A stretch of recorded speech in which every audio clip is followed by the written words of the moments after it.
U.S. presses China and Russia to enforce sanctions on NKorea.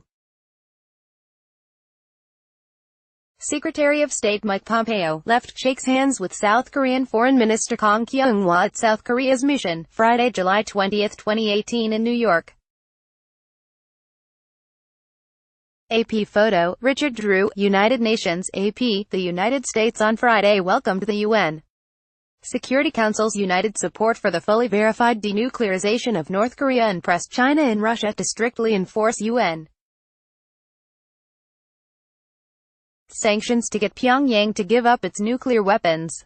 U.S. Secretary of State Mike Pompeo accused North Korea of violating an array of tough sanctions imposed by the Council.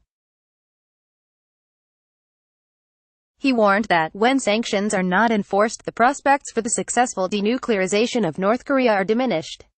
Nonetheless, Pompeo told reporters after meeting behind closed doors with the 15 council members that President Donald Trump remains upbeat about the prospects for denuclearization, following his historic summit in Singapore with North Korean leader Kim Jong-un. "So do I, as progress is happening," he added without elaborating. The Trump administration hopes that one day North Korea will be at the United Nations, not as a pariah but as a friend, Pompeo said. But it will take full enforcement of sanctions for us to get there, as well as Kim following through on his personal commitments to Trump. At the summit, Trump and Kim agreed to work toward denuclearization of the Korean peninsula, without describing when and how it would occur.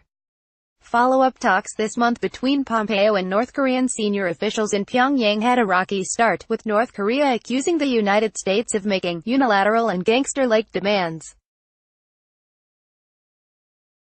Pompeo stressed Friday that the 15 Security Council nations are united on the need for final, fully verified denuclearization of North Korea. Pyongyang for decades has been pushing a concept of denuclearization that bears no resemblance to the American definition, vowing to pursue nuclear development unless Washington removes its 28,500 troops from South Korea and the nuclear umbrella defending South Korea in Japan. China, which is North Korea's closest ally and responsible for more than 90% of the isolated country's trade, backs North Korea's call for a phased-in synchronous approach to denuclearization. Last month, Beijing suggested the Security Council consider suspending or lifting sanctions on North Korea if it is in compliance with UN resolutions and making progress in negotiations. Russia said Friday it also backs this approach.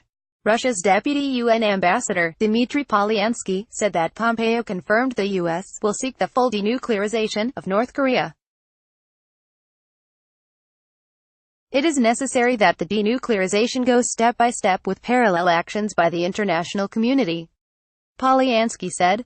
We are talking about easing sanctions pressure through the UN Security Council, as well as the removal of unilateral U.S. sanctions. Some exemptions have already taken place. This week, South Korea received exemptions from the Security Council Committee monitoring North Korea sanctions for communications lines between the North and South and for some goods for the North including furniture, transport vehicles and a bus. The U.S. has pushed for rapid moves toward ridding North Korea of its nuclear weapons and says sanctions will remain until Pyongyang follows through on Kim's pledge. But Trump has recently been playing down expectations of quick results, saying this week there was no time limit on getting North Korea to denuclearize. U.S. Ambassador Nikki Haley, standing beside Pompeo, made clear that Kim Jong-un must take action first.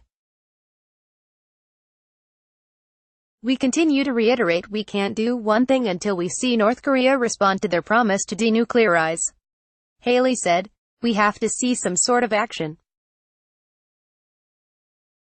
And so until that action happens, the Security Council is going to hold tight. As for the broader international community, she said, we ask you to hold tight as we go forward. Pompeo said, the scope and scale of denuclearization is agreed to, and the North Koreans understand what that means, though he didn't elaborate and sidestepped a question on what the first step should be. We need to see Chairman Kim do what he promised the world he would do, Pompeo said. Chinese Ambassador Ma Zhaoshu said that China is committed to denuclearization and to peace and stability on the peninsula. He added that China will fully implement UN sanctions resolutions, adding that everyone else should as well.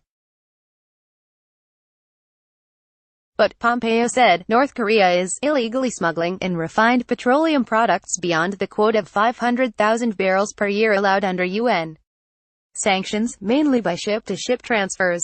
U.S. documents sent to the committee and obtained by the Associated Press cite 89 instances between Jan. 1 and May 30 in which North Korean tankers likely delivered refined products, illicitly procured via such transfers.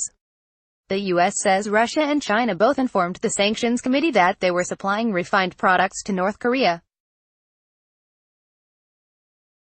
Pompeo said North Korea is also evading sanctions by smuggling coal by sea and across borders, through cyber thefts and other criminal activities, and by keeping workers in some countries that he didn't name.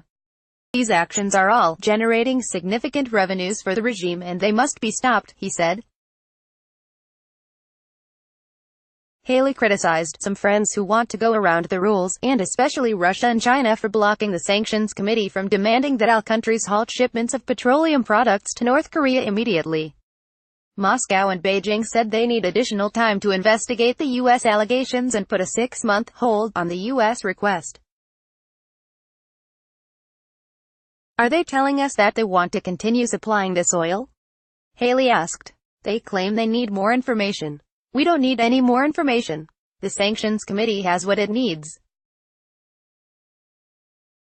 We all know it's going forward. Dutch Ambassador Karel van Oosterom said the Security Council made clear to Pompeo that it wants to see concrete actions and deeds from North Korea to denuclearize. Van Oosterom, who chairs the North Korea Sanctions Committee, told reporters, I think for all of us it's clear that the progress is in the talks so far, that the engagement is there and the discussions are taking place.